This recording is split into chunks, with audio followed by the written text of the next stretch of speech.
It's Tuesday, it's 12:15 and we're live in Westminster.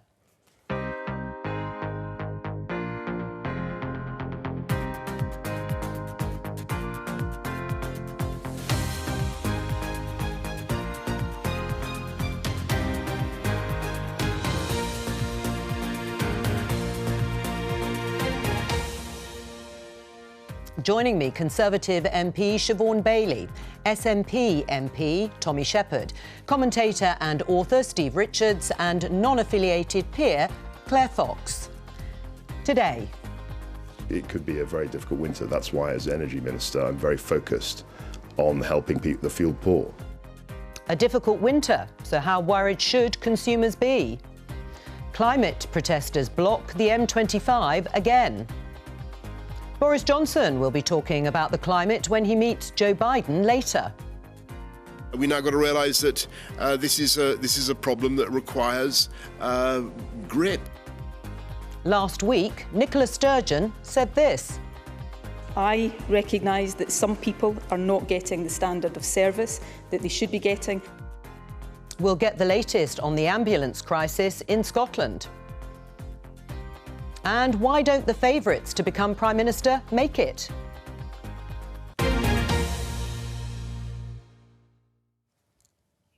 Let's start with the gas crisis and show you a few of the front pages. The Scottish Daily Mail, first of all, warning over new winter of chaos, fears of looming food shortages, threat of 1970s-style three-day week, power bills to soar even further. This is how The Guardian sees it. Prepare for winter of discontent, UK warned. Now, Kwasi Kwarteng, you saw there in the headlines, the Business Secretary has rejected the comparison with the winter of discontent in the House of Commons yesterday. But, as you heard there, he has admitted it could be a very difficult winter for thousands of people. So, Siobhan, how worried should people be? It's obviously a very worrying time for people and to see headlines like that. But I do point to the statement made by the Secretary of State in Parliament yesterday, where he said the lights will not go out. It would be alarmist to suggest so. And actually, I noticed that the Labour shadow frontbench Ed Miliband agreed with that position. So worrying, concerning, but there is going to be focus on prioritising customers, prioritising vulnerable people, some of the measures that we've already got in place for that. So I think cautious but not alarmist is really important. Tommy, how worried should people be? I think they should be pretty worried. I mean, the Energy Secretary has said he's going to maintain the price cap, but people... The energy price cap. Yeah, I think a lot of people are in for a rude awakening, though, Joe, because that price cap only applies to the maximum level that people can be charged for their energy. And of course, so many people, because of the competition among suppliers, are on deals that are almost too good to be true. And a lot of them, when they come off the tariff that they're on, are going to find very, very steep increases in their energy bills. This winter. I had a colleague today actually who got a letter saying her monthly direct debit was going up from £89 to £189. So I mean, increases like that on top of all of the other things that are happening, particularly the cut for 6 million families of £86 a month from their universal credit. The people who are already finding it hardest to make ends meet seem to be the ones who are in the firing line here, and a lot of them are going to have a very difficult winter indeed. Steve, let's unpack some of what's being discussed, because, as Siobhan has reiterated, Kwasi Kwarteng's word that the lights will not go out, that there isn't, certainly at the moment, a problem with gas supplies running out, but it's about cost of living issues and perhaps less choice in terms of food on the shelves. Yeah, and those are really deep themes. I mean, cost of living hasn't been a big political issue, really, since the 1970s, and it looks as if it's about to become one again. And in terms of the longer-term worries, even if the gas supply is maintained, the market clearly isn't working. It's a muddled market, because the great theme of the market was, oh yeah, bring in the smaller companies, increase competition. Now we're hearing these smaller companies gambled on gas prices in which they would make a profit instead of terrible losses. They're going to be allowed to go bust, narrowing the choice for the bigger companies. But they will be lent money, apparently, by the government, and will have to pay that back by putting prices up. And yet there is this cap in place as well, which in theory will limit their capacity to do that. So it's an absolute mess of a market, and that needs to be sorted out, even if the supply issue is addressed. Right. I mean, Claire, one of the issues that the Business Secretary says he is grappling with is bigger gas companies taking over smaller, struggling ones, or perhaps ones that are even facing going out of business. But there is talk of some sort of bailout for certain firms that are key, fertilising companies, for example, in terms of carrying on with food packaging and food on the shelves. Well, the first thing to say is that I think that we probably all had enough of catastrophising headlines. So I do think that we do need to dial it down a notch. But I do think that those bailouts might be necessary and would be welcomed. I'm afraid that the government has been giving so many bailouts during the pandemic that there's going to be very feeble excuse if they don't help on something that's going to have such a negative impact on the economy and society. But I think what's really worrying me is not even the kind of organisation of the companies, but this reflects a real problematic way of dealing with energy. I mean, there's just been no planning in terms of energy policy. We're going to go on and discuss climate change, but we can't get away from the fact that the net zero targets mean that they're so obsessed with that they've taken their eye off creating cheap energy. That's the solution to this. And they've left themselves wide open to being in a very tight position, and yet at the same time we have to listen to them lecturing about how they're going to actually eradicate the use of fossil fuels. That's going to be catastrophic for energy use in the future. All right, well, we're going to go straight to New York and catch up with Laura Kuenssberg, the BBC's political editor, and to some extent climate, of course, is one of the key issues being discussed, or certainly Boris Johnson wants to discuss, with President Joe Biden. Just take us through some of the things that they will be looking at, Laura. Good morning, Joe, and welcome to my DIY studio at the top of a skyscraper next to the UN. Nice, and if the nice shot wobbles view. a bit, it's because I'm holding. It's not too bad, not too shabby. But if the screen wobbles, then I'm holding my laptop, so it's my fault entirely. Look, it's a big day for any British Prime Minister to have a one-to-one with the American president. It's a big day to have his first face-to-face with Joe Biden in the White House, in the Oval Office, where he'll be travelling later today. And my goodness, they've certainly got plenty to talk about. So the Prime Minister will be pushing Joe Biden, as he's been trying to do at the UN here, to do more in terms of firm commitments and promises ahead of the next big international shindig, that COP climate conference in Glasgow in November. But there's a lot of other stuff to talk about too. Of course, you wonder quite how the meeting will touch on Afghanistan. If you think about what we saw unfold with the withdrawal of the US and the UK troops in Kabul, you know, Downing Street insists that there's no problem over that. But we also, those images, we all saw lots of briefings on the UK side who felt the US hadn't kept them in the loop. One thing we don't think there might be much conversation about is that trade deal that Boris Johnson used to always promise when Donald Trump was in the White House. He made it pretty clear on the way over here, talking to us on the plane, that he admitted Joe Biden had other fish to fry, and he'd rather have a good trade deal with the US than a quick one. In other words, don't hold your breath. No, well, that may be yet on the back burner then. As you say, they have got things that they might agree on. What about the personalities involved here? You've obviously been a keen observer of Prime Ministers, British Prime Ministers and US Presidents meeting. How does this one feel?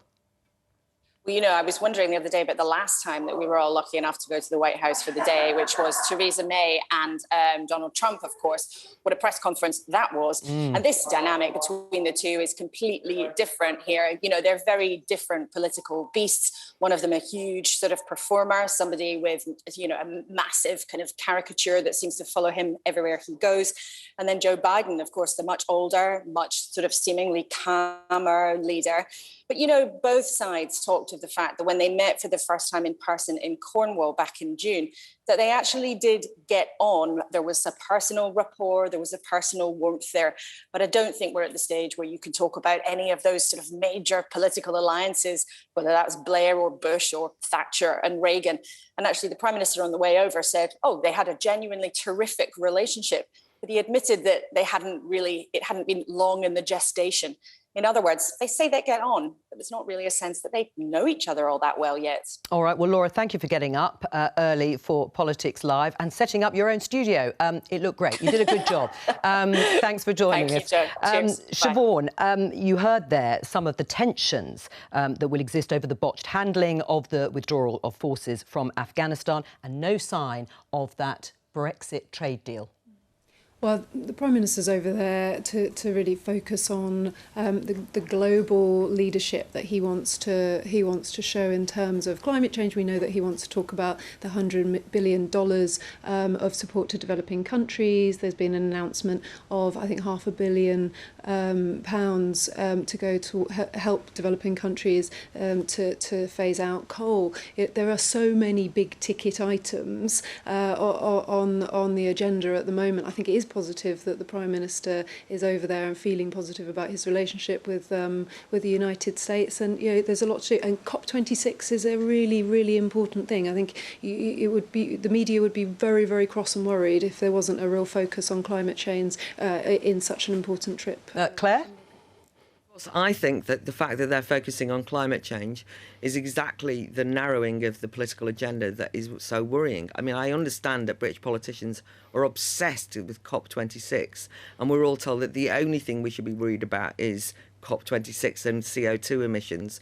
And in fact, I think that despite saying that they're raising money for the developing world, they're actually dumping the developing world, telling them they can't have industrial revolutions, they can't actually access the way that they need to make energy. So I'm depressed if that's the main thing that Boris Johnson thinks he can be a global leader on. I think the big ticket questions that they should be discussing is Afghanistan, not the botched withdrawal, but what it means for the West that it was a botched withdrawal. Where the West stands in relation to its moral authority is surely something they must discuss. And the other thing is that we have just, and we're still in, the throes of a pandemic. And it seems to me that the cost of that, and I mean the human cost, the moral cost, the social cost of that, is surely something that they need to talk about how we're going to get out of it, rebuild the morale of societies, instead of which they're actually lecturing us on how we've got to rein in again and accept the new normal, which is ever less, of course. And so I'm not enthused by this at all. I don't like the emphasis on personalities, by the way. I don't think that's the deal. It's the ideas that matter. And I'm not been entirely impressed by Biden's ideas since he's been elected, I'm afraid. Too much focus on climate, Steve?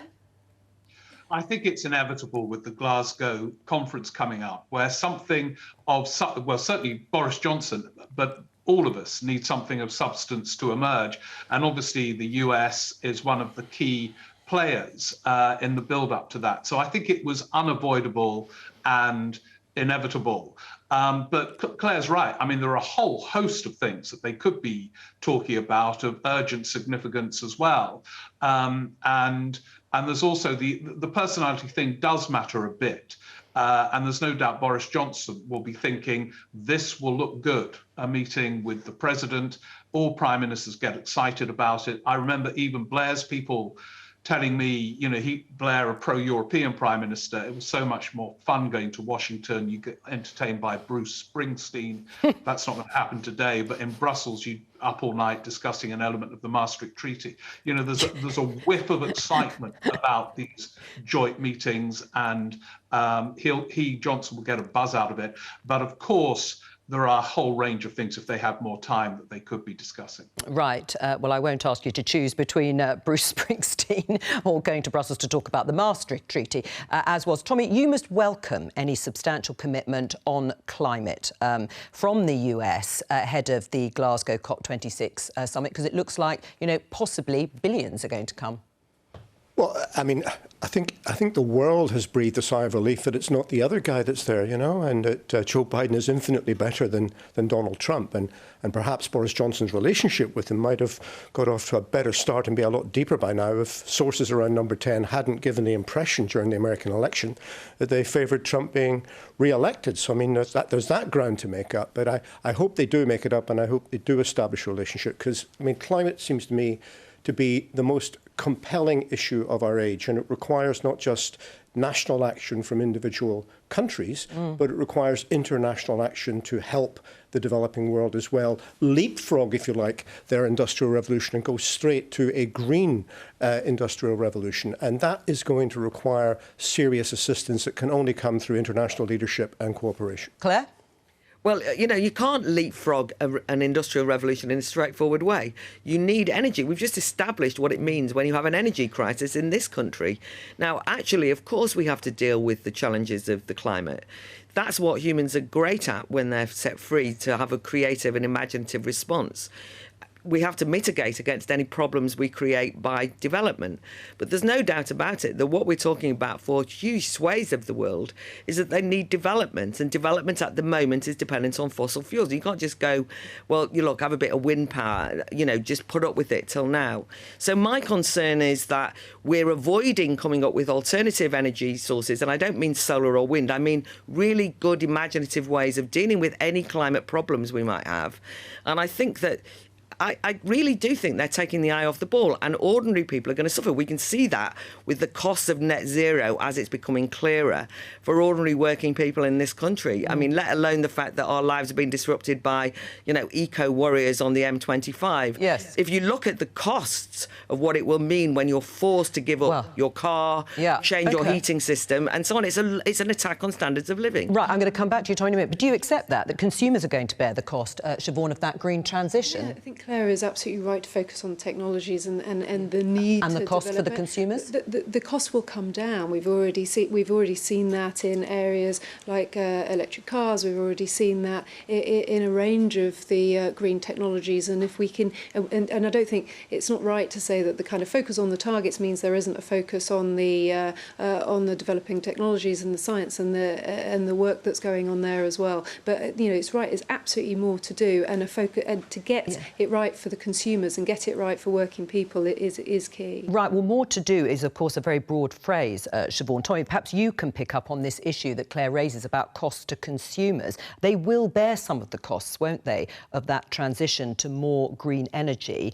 We've had less wind power than expected, which has contributed to some extent of gas stocks being low. So are you, as politicians, being honest enough with people about the costs that they'll have to bear, which may be the right thing to do? Tommy? Oh, sorry. Well, I don't think that's right, Jo. I mean, we've only been developing renewable energy seriously for less than a generation.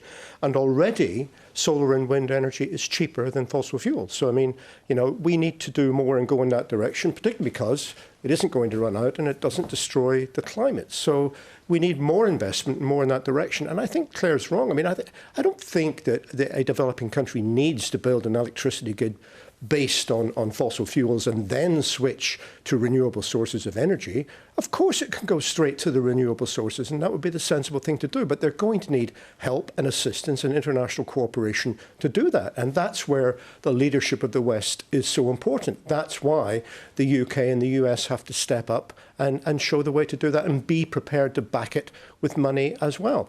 You know, because, I mean, I think it can't be said too often that people are talking, there's no point talking about this as if things are going okay and that we're sort of on target and there's just a few more steps to take. We are not on target to reduce emissions sufficiently to make sure that the temperature doesn't rise by less than 2 degrees century by mid-century. So that, I mean, that's a fact. We are not yet on target. We're doing better than we were at the time of the Paris Agreement, but there's still a lot more to do. So so it's not a question of, you know, of whether we have a massive home insulation program or whether we have a massive switch to electric vehicles or whether we develop active transport. It's a question of how quickly can we get these things done. Claire? Well, I mean, first of all, we've ignored completely our nuclear energy policy, which is a real disaster. Every time any new technology comes up, things like fracking or whatever, people immediately say, no, we can't do that, it's far too dangerous. And if you look at the kind of philosophical arguments that I hear in the Lords all the time around the environment, it's always that we should be using less energy, doing less, and it's about cuts. So, you know, I'm not convinced that about this kind of great commitment to ensuring that living standards are maintained and we have to reach our targets. And those targets, by the way, are political targets set up, because if there's going to be an increase in the temperature, which it looks like there will be, then what we should be doing is ensuring that people have the technology that they can cope with that. It makes a huge difference whether you can deal with any climate challenges if you live in a developed country than if you live in a very poor, underdeveloped country. And my fear is still that we are basically lecturing and hectoring the developing world and telling them that they shouldn't make the mistakes that we made. But I don't know that it was all mistakes, because if you look at life expectancy, child mortality, all of these things have been great gains from that industrial revolution. So can't we actually aim at sharing that rather than trying to hold them back? All right, Siobhan, do you want to respond? And then I'm going to bring Steve in. Only briefly, just to say, I think what we're learning from the pressures and the issues with the energy suppliers in the last couple of weeks is there has to be a mix of energy. There absolutely has to be nuclear in that mix. Government's really clear about that. I do think there's a bit of work to do to get some of the public back on board with needing that nuclear mix. But in terms of great new technologies, I mean, Stroud is making a bid to be have the world's first fusion power plant down at Berkeley Green.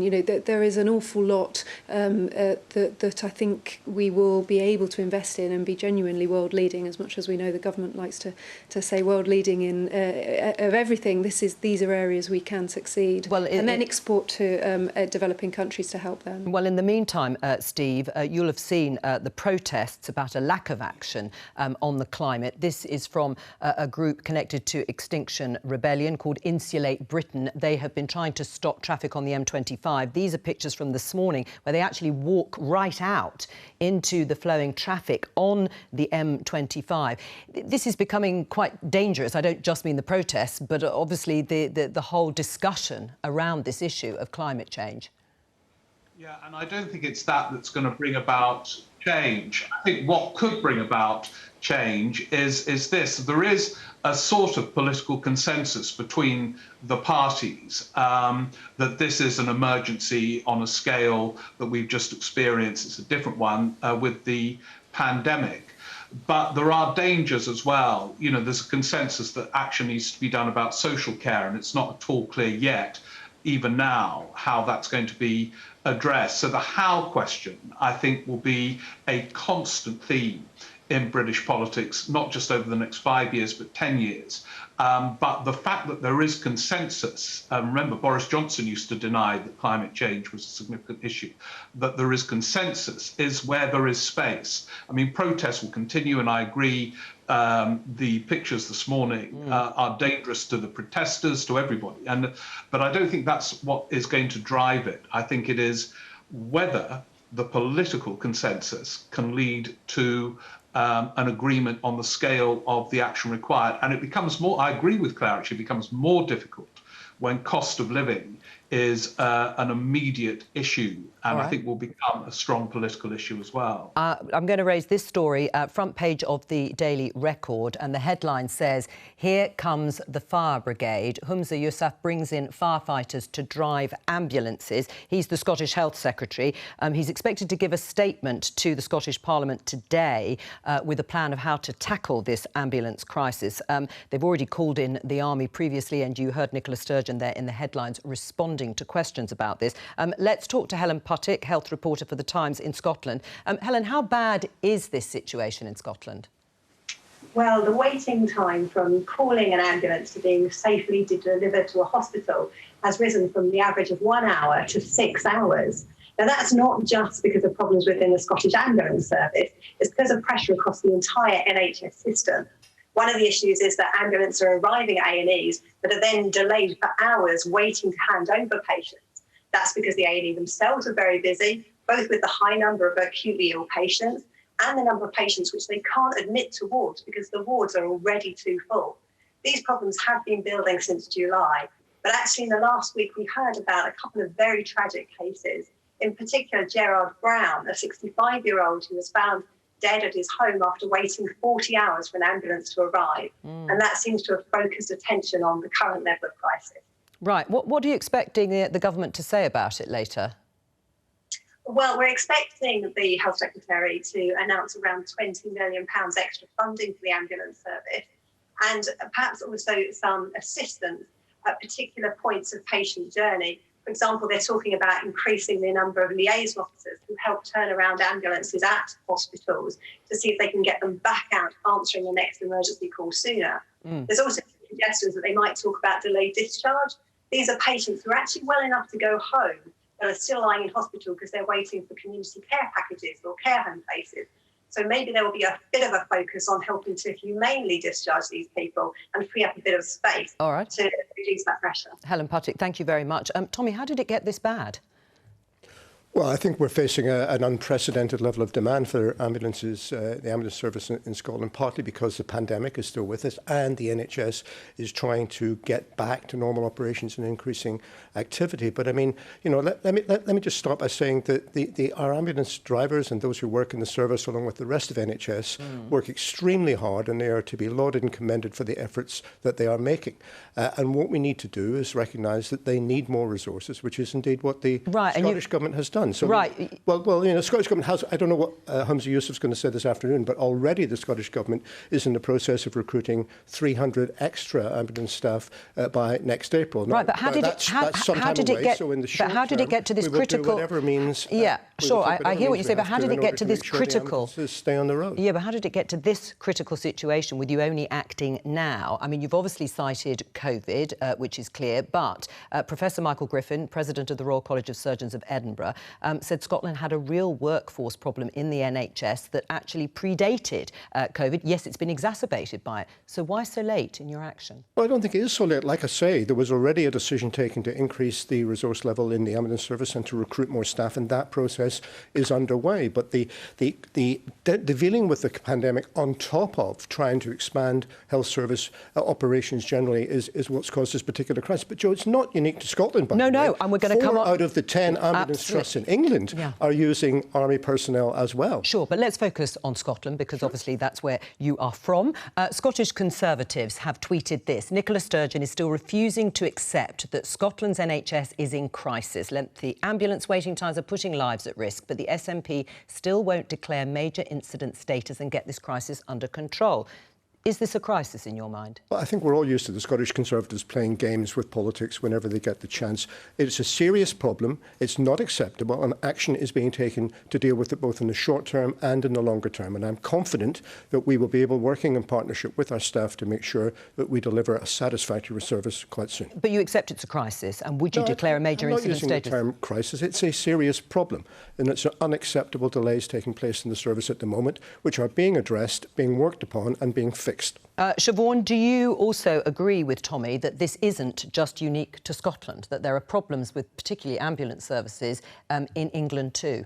Well, I mean, you've seen the record investment to try and assist the NHS out of the pandemic and deal with the backlog. And I think just to the point with Scotland, though, I mean, the front page headline says, here comes the fire brigade, but actually Unite is calling for the army. The Scottish Conservatives are saying that it is at a point of the problem that Tommy refers to is at a point that we do require some really serious intervention. And to my understanding, we have not heard from the First Minister. There's been silence. And the Health Minister sort of compounded and exacerbated the problem by suggesting that people should think twice about calling an ambulance. Sick people stay at home, basically, and you know that is not solving the problem. That's more dangerous. Tommy? Look, if somebody needs an ambulance, of course they should call an ambulance, and it's the responsibility of the service to deliver on that call. Right. I mean, in August, Siobhan, 4 ambulance trusts in the South Central, South West, North East and East of England had to turn to the military for help. I mean, how are we going to cope in England with added winter pressure when things are already this bad? I mean, part of it, I have regular meetings with the NHS trusts, and we're constantly looking at where the pressures are, where the resources need to go. I mean, the government's made billions of pounds available, and I think it should be a really localised view of how we respond to pressures. But you know, undoubtedly, the winter is always a difficult period for the NHS. It's likely to be increased difficulties because of COVID, but it's not the case that there isn't the support and work going on to try and mitigate that. And right. you know, everyone working together to try and make sure that services in England keep going. Right, but I mean, is it time for the government to relax immigration rules to bring in more people to actually help in the health service and drive ambulances? The government we've basically taken control of our immigration services so we can make sure that we can adapt where we need workforces. But ultimately, I'm really confident that the focus and the energy and the resources for the NHS going into this winter are there and with confidence. What do you think of what you've heard, Claire? Listen, I'm frustrated by the fact that I don't think it's a resources question in just the way that people are talking. Actually, it really didn't take a genius, and and I'm not a genius, and I said this. It was obvious that a lot of the lockdown measures, which I thought in some instances were over-precautious, was going to lead to this kind of problem after the pandemic started to ease. We still are in a situation where GP surgeries are not seeing people face-to-face in many instances. That is adding to the pressures on A&E. We've got a situation where people were so desperate not to go to hospital because they were told to stay at home that they've now built up quite serious illnesses over a period of time. That's why they're getting ill and phoning the ambulances, and then they're not getting the service. So I find it frustrating because I don't think just saying give it resources is quite the point. I think it has to be, and this is the kind of emergency I meant that I thought that should be prioritised by Boris Johnson. Ambulances, by the way, which are those nasty vehicles that the M25 protests are trying to stop. These vehicles are lifesavers. Yes. These are the kind of things that we need the government to be addressing in terms of workforce. All of the things that you've said in terms of the problems we've got could have been planned. And it drives me mad that the SNP and Nicola Sturgeon has not been planning for this, because it was inevitable it was going to happen. And where are those extra resources? But the extra resources should be new places of help for people, tackling the social care crisis, because it was rightly pointed out that one of the things that's happening is people are not being sent into care homes because care homes have got a staff crisis. And one of the things that's exacerbating that staff crisis, of course, is people leaving the care sector underpaid, also now under threat of mandated vaccines. I'm going to have to stop. So there's a range of different pressures. Yeah, no, I hear that, but I'm just going to have to get Tommy. I need Tommy to respond to the accusation that the SNP and Nicola Sturgeon should have been planning for this. Tommy. Well, but it's not the case that we have not been planning. Of course, people keep these services under constant review. There was a plan which addresses the situation pre-COVID to increase spend and increase staff in the Scottish Ambulance Service to deal with it, to try and improve the historic performance. Then the pandemic has exacerbated all of these problems, and the relief of the pandemic and things beginning to get back to a normal scale of activity, that has created this demand. It's given us a short-term problem. But we will do whatever it takes to make sure that people are delivered to the hospital on time and get the service that they require. This is not a problem that is unique to Scotland. In 4 out of the 10 areas of England, this is also the case. The difference is the Scottish Government is on this and making a statement this afternoon. They are, and that statement, as you say, is coming from Humza Yousaf later. Story that has emerged today ahead of the Labour Party conference this weekend, which is that the leadership, we understand, wants to change the rules on how Labour leaders are elected. They want to revert to the system pre-2014, to the Electoral College, which was divided into thirds between members, unions and MPs. It was changed by Ed Miliband when he was the Labour leader in 2014. Let's just take a listen to him at the time. By voting for these reforms, though, you're not just voting to open our doors and reach new people. You're voting for the biggest transfer of power to our members and supporters in the history of the Labour Party. Because still today, after all of those changes, the vote of a member of Parliament is worth 1,000 times more than the vote of a Labour Party member. It's time to make ourselves the party of equality. That was Ed Miliband in 2014. Let's talk to Zara Sultana, Labour MP. Hello to you, Zara. I mean, this was the system, the Electoral College, the one that the leadership is now proposing the party goes back to. It was the system that was in place for decades. Absolutely. A move back to the Electoral College where an MP's vote is worth literally the same as thousands of members is a shameful attack on democracy. One member, one vote is the bedrock of democracy, and even the Tories use one member, one vote for their leadership election. This is not something we should be moving back to. Our members are the lifeblood of our party. Yes. They come from all walks of life. They're students, nurses, teachers, retired members. They knock on doors, they give leaflets, and what message is this sending to them? That MPs in Westminster should have more of a say over the future of our party? That's unacceptable. And what we should be doing is actually diverting power away from Westminster, moving away from this elitist politics that MPs are special, more than members, and not hoarding it here. OK, are you saying this and are you fighting this proposal because the members you're talking about support your wing of the party? No.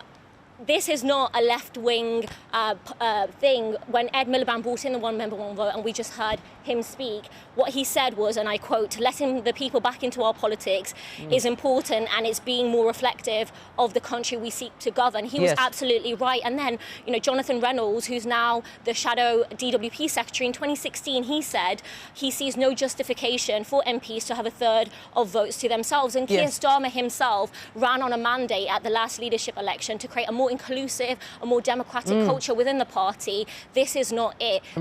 This is counter democracy, and we should be fighting it from all wings of the party. Right, Zara, but would you accept that one of the realities of that system introduced when Ed Miliband was leader was that Jeremy Corbyn was elected, didn't enjoy the support of enough members of Parliament, enough Labour MPs, and it resulted in endless strife between the parliamentary party that he was leading and the leadership itself. And in the end, there were attempts at trying to get rid of him in leadership contests. It didn't go well, did it? I think this is a red herring argument, because at the end of the day, as socialists and social democrats, we should be pushing for more democracy in all aspects of society, in the economy, in the workplace and so forth. And we need it in our own party.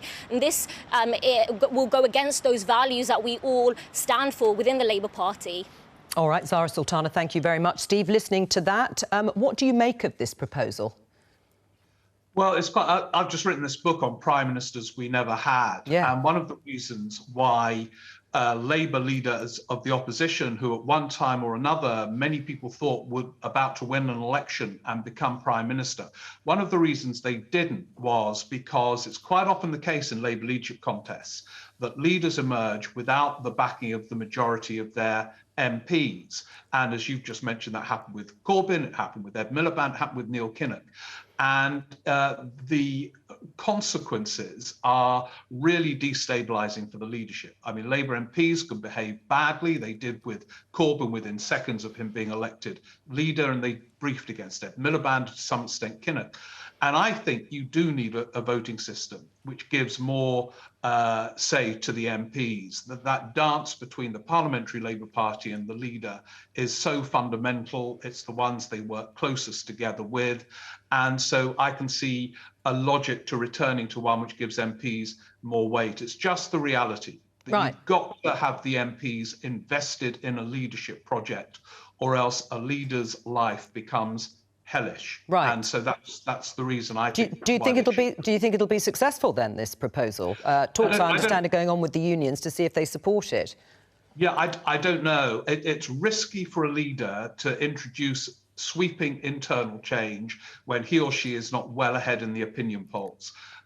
When, for example, Blair did Clause 4, he was about 25 points ahead in the polls, and that gives a leader huge authority to do what he or she wants. So it's risky, but I don't know. I haven't been across the talks to say whether or not this will succeed. It's risky, but I do think MPs just have to have investment in the leadership, or else there's trouble ahead for all parties. Right. You mentioned your book, of course, about prime ministers we never had. Is there a common theme? I know you've spoken about the system in particular to perhaps sort of, David Miliband. Well, this was ahead, of course, of David Miliband and Ed Miliband. But the system can have a reason to prevent certain people, the favourites, becoming prime ministers or leaders. But is there a common theme? Yeah, I think the most overwhelming theme is that we in politics, the media, other politicians, are obsessed with who is likely to be the next Prime Minister. Look at the reshuffle last week. Was Rishi Sunak strengthened, weakened? Is Liz Truss now a potential Prime Minister or Tory leader? Now she's Foreign Secretary. We always look through that prism. And the reality is, most of the time, those we see in that light don't seize the crown. Partly because prime ministers are more stable than they appear to be. There's endless speculation that they themselves believe, the prime ministers, that they're in deep, deep trouble, but they keep on going. And only one has volunteered to go of his own accord, Wilson.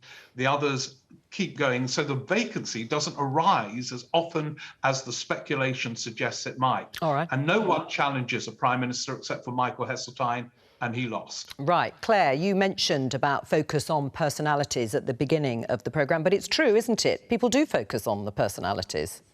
Well, I think certainly the media do, and we live in a period in which if you can kind of come up with a big character, they become caricatured and so on. But look, the thing, as I was listening to the discussion about the Labour Party, I was thinking, oh, God, I can't imagine anything more damaging for the Labour Party at the moment to be preoccupied by its internal processes, its internal lack of democracy or otherwise, and how it votes a leader, when in fact that just indicates to the nation that they're just not interested in, goodness knows, the many challenges that we face, and we've discussed some of them today. I just think that internal preoccupation is a problem, and I sometimes feel as though the Westminster Village becomes obsessed with who's going to be the leader of what party, in a way to the detriment of the substance of what we should be discussing. Just one little thing was, in the Lords on the last day before we broke up, as it were, last week, there was a big debate on whether we could have a leadership skills training for all parliamentarians so that we'd get the best politicians. And it just came over as so technocratic, you know, no substance, but they all go off to some kind of campus university and learn how to be a leader and learn how to develop a vision.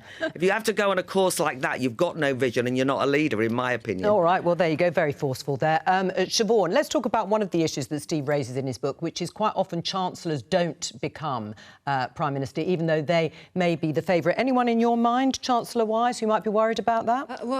I'm really interested to see Steve's book. To me, politics is like a never-ending box set with characters popping in and all right. But one of the most fascinating one is when the sort of anointed or potential future leader has a target on their back and just get completely taken out. I mean, chancellors have an incredibly difficult job. To your actual question, you know, they hold the purse strings. They're saying no a lot. They have to battle it out with lots of different departments. But I think Claire's right. I mean, I almost feel sorry for Keir Starmer. He's going into a Labour Party conference infighting his own Labour MPs. He'll be very delighted with your sympathy, Siobhan. I'm sure he will be. But Tommy, Siobhan didn't mention him by name, but Rishi Sunak, of course, was the person I was thinking of. Interestingly, polling this week showed that he's quite popular in Scotland, the only Tory in the cabinet with a positive approval rating. Would you fear him if he became Prime Minister? Just give it time. I'm sure that'll change. He's still quite new. I mean, I think the point to make is it's up to the Labour Party to do what they want, but this has a feel of being against the tide of history somehow. I mean, it feels like they're going back to old days. I don't know why they wouldn't let their membership have a say in who the leader of the party should be. You know, it just seems to be a logical contemporary thing to do. And I think the reason why we don't get one of the reasons why we've lost out on a lot of good prime ministers, by the way, is because the electoral system in this country makes it impossible for people to emerge unless they are at the head of one of the large political blocs that command the House. Anyone you particularly miss having not been Prime Minister, Tommy?